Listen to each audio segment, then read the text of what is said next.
Let us pray. Eternal God, incarnate Word, Spirit of flame and dove, enlarge, expand all living souls to comprehend your love, and help us all to seek your will with wiser powers conferred. O God, grant yet more light and truth to break forth from your word. Amen.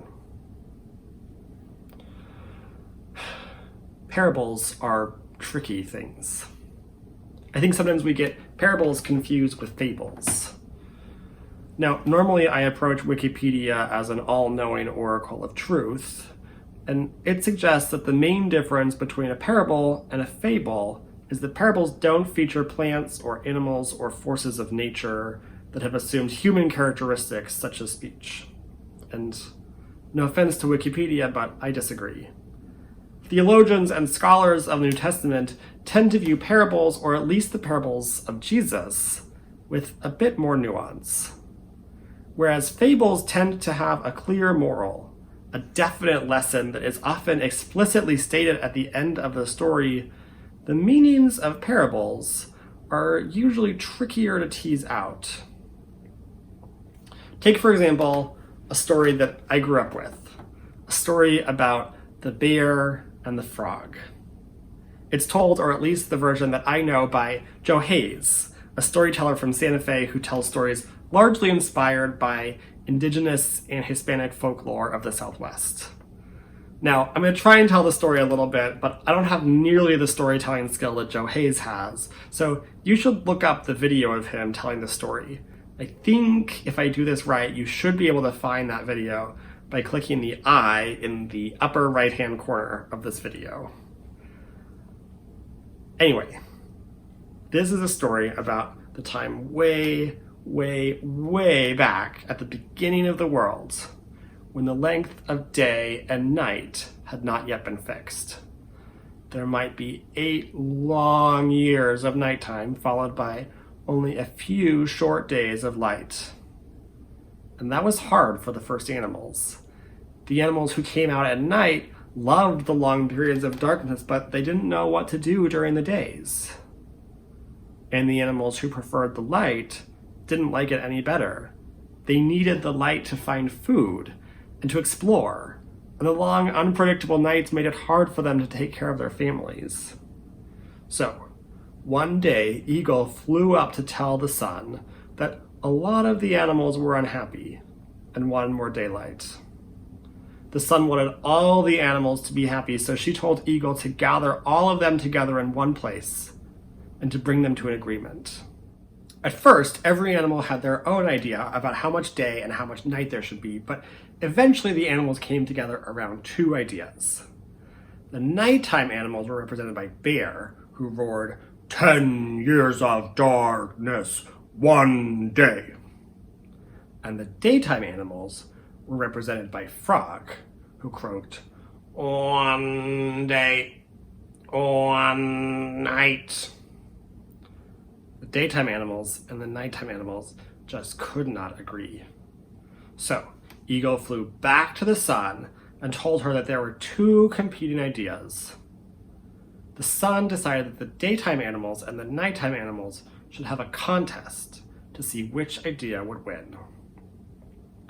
Each group would select one representative, and whichever animal could say how they wanted things to be longest without stopping would get things their way. Right away, Bear volunteered to speak for his side. He was big and loud and sure he could win. And Little Frog volunteered to speak for her side. Both animals got ready for the contest to begin. But before Eagle even gave the signal, Bear started bellowing, 10 years of darkness, 1 day. He was so loud and so confident, he doubted the other animals would even be able to hear Frog. But when Eagle gave the signal, Frog started determinedly croaking, 1 day, 1 night. Well, This went on for a little while, and some of the animals were starting to think that Bear had been right. He was so loud and powerful, there was no way he would lose. But pretty soon, Bear's throat started to hurt. He wasn't able to roar quite as loud as he had been before. In fact, soon he couldn't roar at all, so he quickly bent down to drink some water out of the stream and roared one more time, 10 years of darkness, one day. And that was it. He had lost his voice. Meanwhile, Little Frog was still croaking away. One day, one night. And in fact, even to this day, if you knew the frog's language, you'd be able to hear what they're saying when they croak. Do you know what they're saying? One day, one night. And so all the animals, even Bear, agreed that the daytime animals had won the contest. And because of Frog, now we always have one day followed by one night. It's a cute little story. And all the animal voices that Joe Hayes does were very fun for me to listen to as a kid, and better than I can do now as an adult. As an adult, I remember this story as what we call an etiology, an explanation story for the cycle of day and night. But I had forgotten until I listened to it again the other day that he also adds a moral onto it. He says, this story explains why it is, among all the animals, but especially among the people, it's still not the one who's the biggest and loudest and strongest who gets their way. The one who gets their way is the one who has a good idea and says it over and over and over and won't stop saying it for anything. And that's how you can get things your way too. I don't know why, maybe it was a stroke of divine inspiration, but the morning after Jim called me to tell me that he wasn't feeling well this week and asked if I could preach, I woke up hearing Bear chanting, 10 years of darkness, one day, somewhere deep within my memory.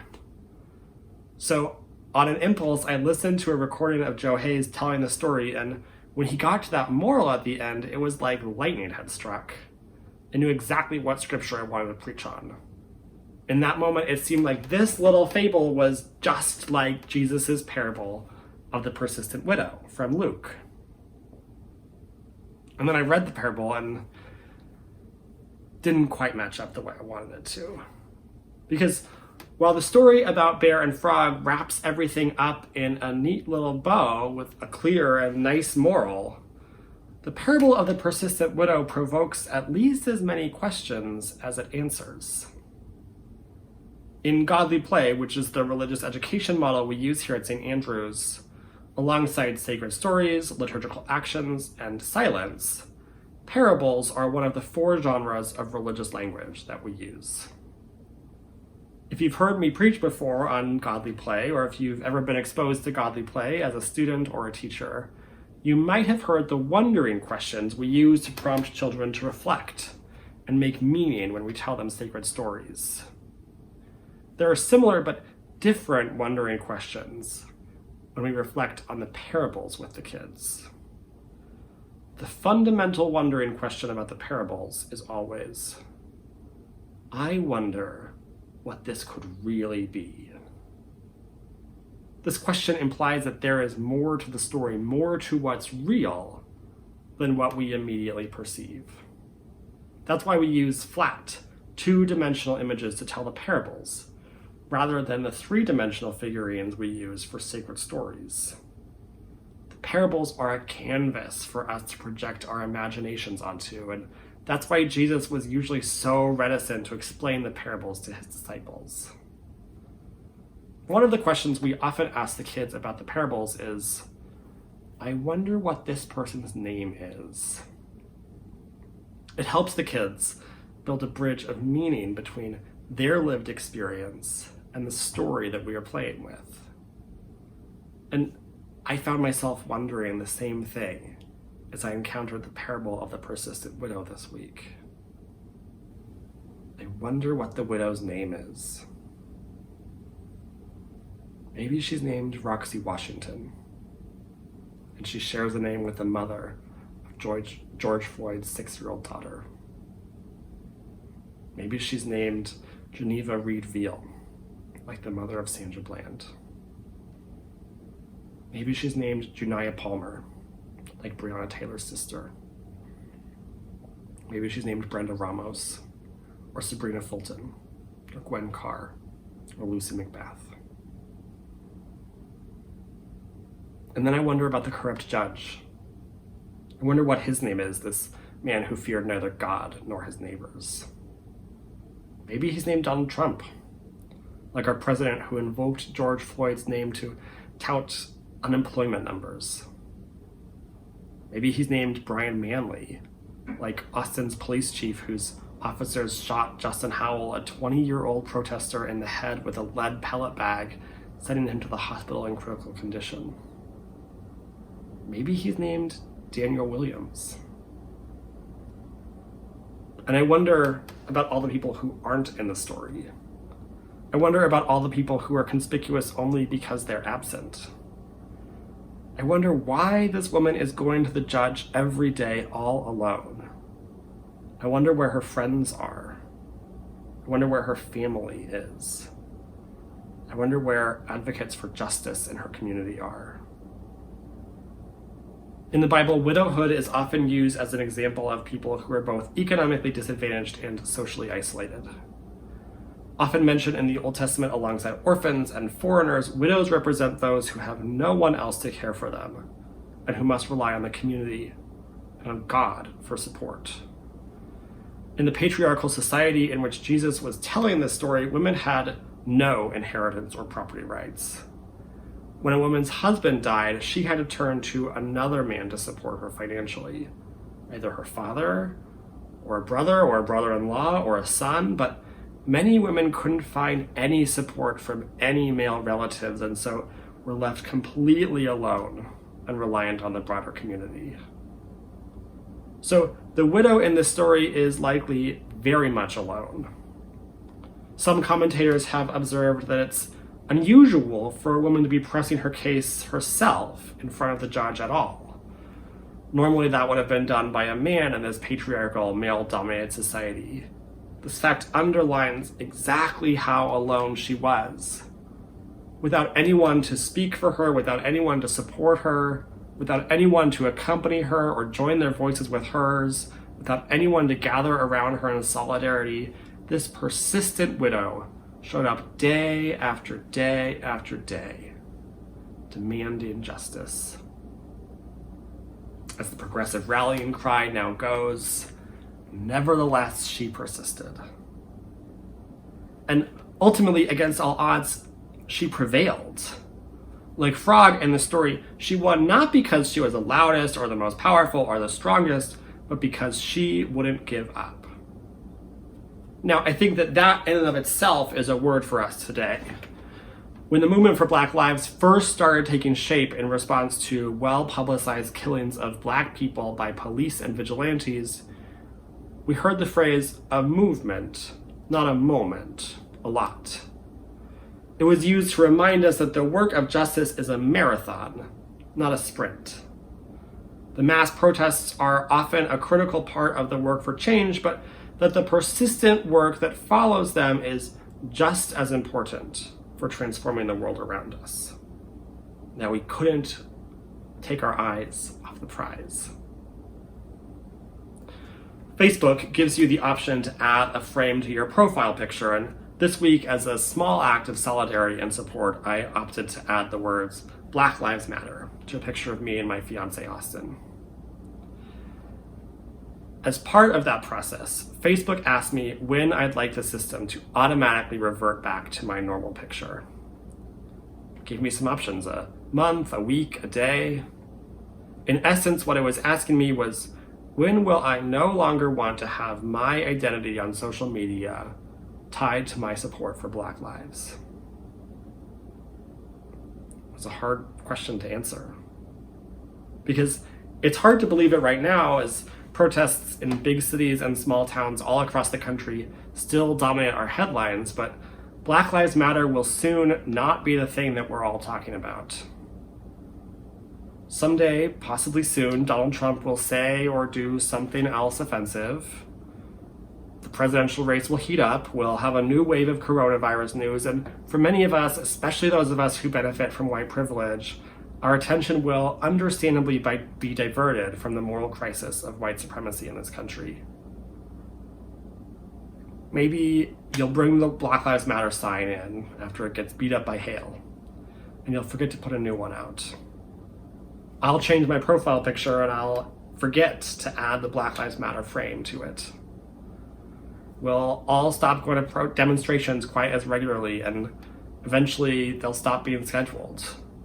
It's not that we'll have all stopped caring about Black lives and anti-racism, it's just that our energy and attention will have changed.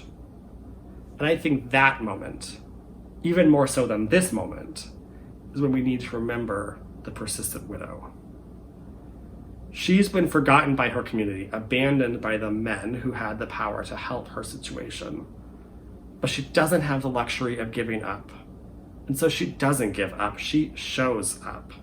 And she shows up again, and she shows up yet again and again and again and again. And she refuses to let the judge's corruption, or her neighbor's indifference, or her adversary's opposition deter her. Now, unlike many of Jesus' parables, the parable of the corrupt judge tells us about God's kingdom by describing its inverse. God isn't like this corrupt judge, Jesus tells us. God will not make us wait for justice. If even this corrupt and immoral judge could be brought around by a petitioner's persistence, how much more quickly will God answer prayers? Jesus says, won't God then do justice to the chosen who call out day and night? Will God delay long over them?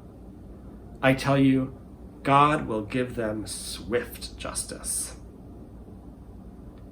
If this parable tells us about God by telling us what God is not like, may it also tell us about ourselves by describing what we will not be like. Let us not let the persistent widows among us, the Black Lives Matter activists, the mothers of the movement, the prison abolitionists, be as alone and abandoned as the woman in the story. Let us aspire to the persistence that she shows, gathering in love and solidarity around those for whom this work is a way of life, an inescapable calling to let justice be done. After all, when we act for justice, love, and peace, are we not God's hands and feet in the world? Is that not how God answers prayers? Are we not the ones we've been waiting for? I invite you now to your own reflection on these words.